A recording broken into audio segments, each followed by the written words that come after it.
So ayan mga guys, at may deliver na naman tayo dito sa Batangas. Ayan, ang nakuha niya po ay isang trio red at isang trio white. So yan guys, ang kanyang ayan.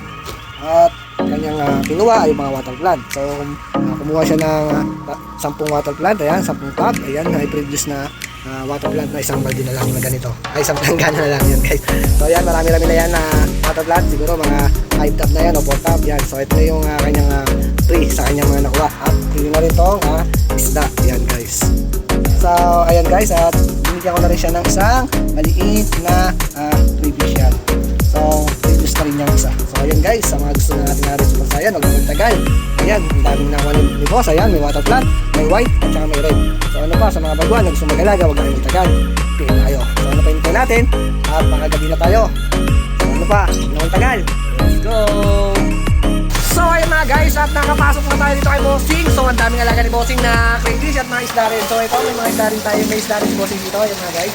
So may mga water plant din. Kaso konti lang talaga guys yung kanyang mga water plant. Kaya marami na yung binili niyang water plant natin. So meron tayo may mga water plant dito sa ano na ito, lagayan. So na-fixing lang yan boss. Kandiyan natin mga crayfish. Ayan. So tanongin natin si Bossing kung taga-saan pala si Bossing. Boss, taga-saan pala tayo Bossing? Ano? Sa Manila Subdivision, Block 47, Pagdel, Bugtong na Pulo, Lipa City, Batangas. Yun, kompleto hindi tayo mga guys. So boss, marami gusto kayo shoutout yan sa mga gusto mong shoutout yan. Shoutout dyan sa mga followers ko, pakipalo ng aking page, Viteros Aquatics Farming, Crayfish Farming. Yun, crayfish farming boss, thank you. So, punta tayo boss. Oo, naportahan na lang. Yan guys, dami rin ni boss na iba-ibang klase na crayfish nandito sa kanyang pan. So, ang lawak na kanyang lagayan. Yan guys. Buhay natin na rin. Yung mga video okay daw. Sa sunod daw guys, tatanggalin na yan at lalagyan natin ng mga crayfish. Para mas dumami yung demand ng ating mga alagang crayfish. Ayan. So, nagkaroon na si Isa ng super saiyan. Magkakaroon na sila ng super saiyan. Thank you. So, share mo ng laki yung mga alaga. So ayan guys, naibigyan natin at naayan na natin yung kanyang super saiyan. So set up na natin. So ano pa yun na natin? Isa na natin. Patong-patong para sa espasyo.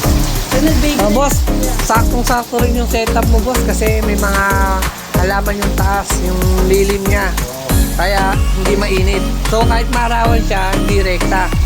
So ang ganda ng setup din ni Bossing. May mga ano siya. Pwede kang mga mote dito.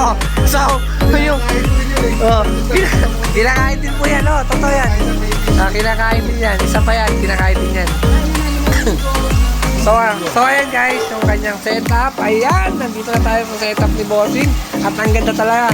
Grabe guys, isang machine lang gumagana guys, yan grabe. Para sa lahat yan guys, tuloy-tuloy yan, yan. Yan. Oxygen niya guys, isa lang, daming tubo. Lahat na kinabang, ganyan katindi ang imagination ni sir. Wow! Bigyan ng idea. Ihigupin ang pataas ng tubig. Higupin pataas, yan. Bumaba. Ayun. Doon na rin kukuha ang extension. Ayun. Ng tubig papunta dito. Wala sa first layer ng trapal fan. Ayun. Yan. Hanggang sa makaroon ng second layer ng extension ng trapal fan. Doon lang. Tapos babaksak dito. Grabe Aagos na punta dito. Yun Yun Baba dito. Yun Pupunta na ulit sa water tap. Hihigupin na ulit pa na. pataas, grabe naman. Talagang pinag-isipan. PVC na yan. Yan, ayun yung pinaglalabasan. Galing dito, galing sa taas. So, pababa ng pababa yan mga guys. Hanggang makarating dito. Pagdating naman dito, aagos naman papunta dito. At papasok naman doon. So, akit na uli. So, dito may mga filter yan. Filter lahat. Yan, filter lahat yan. Para masasala talaga yung ammonia. So, yan. Ang ganda talaga ng setup ng kanyang mga lagayan. Guys, grabe! Idol! Wow! So, yan. Naisip na binigyan natin ng idea si Bossing para mas mabilis na lumaki yung kanyang mga crayfish at mas mabilis siya makapagparami. So, tatanggalin na lang ni Bossing yung mga PVC ni Bossing.